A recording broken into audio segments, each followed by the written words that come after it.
Hello, dears. Today I want to talk about something that is very confusing. It's something that even Brazilians confuse, and it's a mistake that even Brazilians make a lot. And this is the difference between onde and aonde. My name is Andressa Maia, and this is Falando Nisso.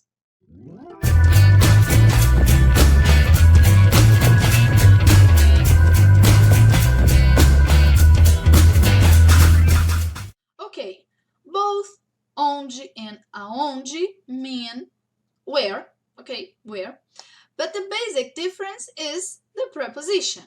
So, for example, in a sentence in English like where are you from, where are you from, it's easy to get the meaning, or it's easy to translate because you have where, which means onde, and you have from, which means de, okay, or de, depending on the accent. But in Portuguese, where are you from is de onde você é. So it's very clear, the preposition and the word onde, okay? But there are some sentences in English that you don't use preposition, and we would use preposition in Portuguese. So, for example, I'm going home. Eu estou indo para casa. We need this para, okay? Or I'm not going anywhere. Eu não estou indo para lugar nenhum. Or we could also say eu não estou indo a lugar nenhum. I need to go somewhere. Eu preciso ir para algum lugar. Or eu preciso ir a algum lugar. So as we could see, a and para are both prepositions with the same meaning. That's why we have aonde to use in sentence where the verb indicates movement as the verb to go, the verb ir, okay? So the basic difference is in sentence where the verb doesn't indicate movement, you will use onde. And in sentence where the verb indicates movement, you have to use aonde, okay? Let's see some examples. So, for verbs that don't indicate movement, like morar, encontrar, ficar, estar, okay? So, for all these verbs and other verbs that don't indicate movement, you use onde. For example, where do you live? Onde você mora? Or the restaurant where we met yesterday serves the best pizza I've ever eaten. Okay, this is a giant example. But the restaurant where we met yesterday serves the best pizza I've ever eaten. O restaurante onde nos encontramos ontem serve a melhor pizza que eu já comi. O restaurante onde nos encontramos, ok? The hotel where she stayed last weekend is very expensive. The hotel where she stayed, o hotel onde ela ficou no último fim de semana é muito caro, ok? O hotel onde ela ficou. And, for example, where are you? Where are you? Onde você está? Onde, okay? So all these verbs are verbs that don't indicate movement.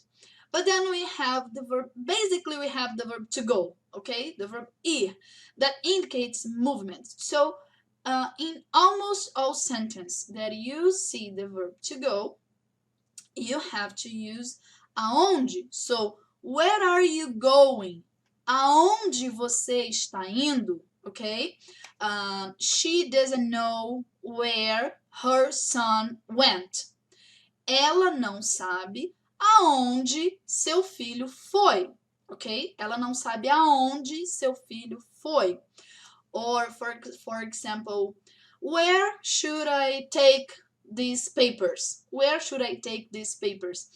Aonde eu devo levar esses papéis? Aonde eu devo levar esses papéis. So you can see that in this sentence, the idea of the sentence indicates a movement, okay? You go somewhere, you take something to somewhere, okay? And that's why you have to use aonde. But here is a very interesting thing that you have to pay attention. As I said in the last video, I talked about tenses that we almost don't use in Portuguese. And I talked about the future, okay? O futuro do presente.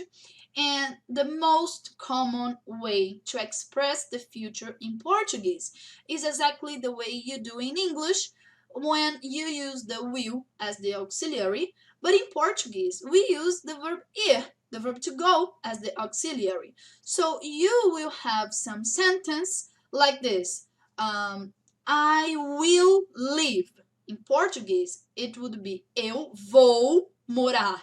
So you have the verb to go, the verb ir, eu vou, and you have the verb to live, morar, in the same sentence. So you have a verb that indicates movement, ir, and you have a verb that doesn't indicate movement, morar. So if I want to say, for example, the house where I will live is big, how would you say this in Portuguese if you have these two verbs?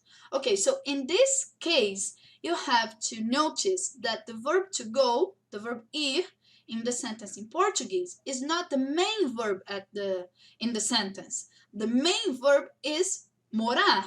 So the idea of the sentence is not to express a movement, okay? You are talking about the place where you will live, even if in Portuguese the sentence has the verb to go. So the house where I will live would be a casa onde vou morar é grande. The house where I will live is big.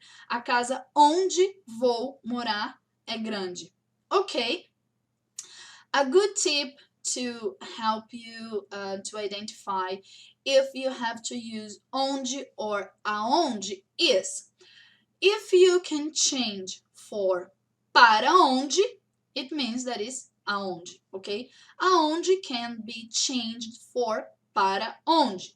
And if you can change for no qual or na qual, it means that is onde.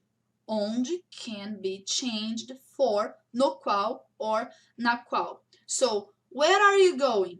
Aonde você está indo? Para onde você está indo? Okay? But in the example I just gave about the house where I will live. In English, you could say the house in which I will live. And it happens in Portuguese. A casa onde vou morar. A casa na qual, in which, a casa na qual vou morar. So, aonde, para onde. Onde, no qual, na qual. Okay, could you understand the difference? I hope so, but if you still have doubts, leave a comment, I will answer your comment, and subscribe, like, share with your friends that are learning Portuguese, and share with your friends that are not learning Portuguese and encourage them to learn Portuguese. Then you will have someone to talk and practice your Portuguese, okay? Thanks for watching, and I hope to see you soon in the next video. Bye bye.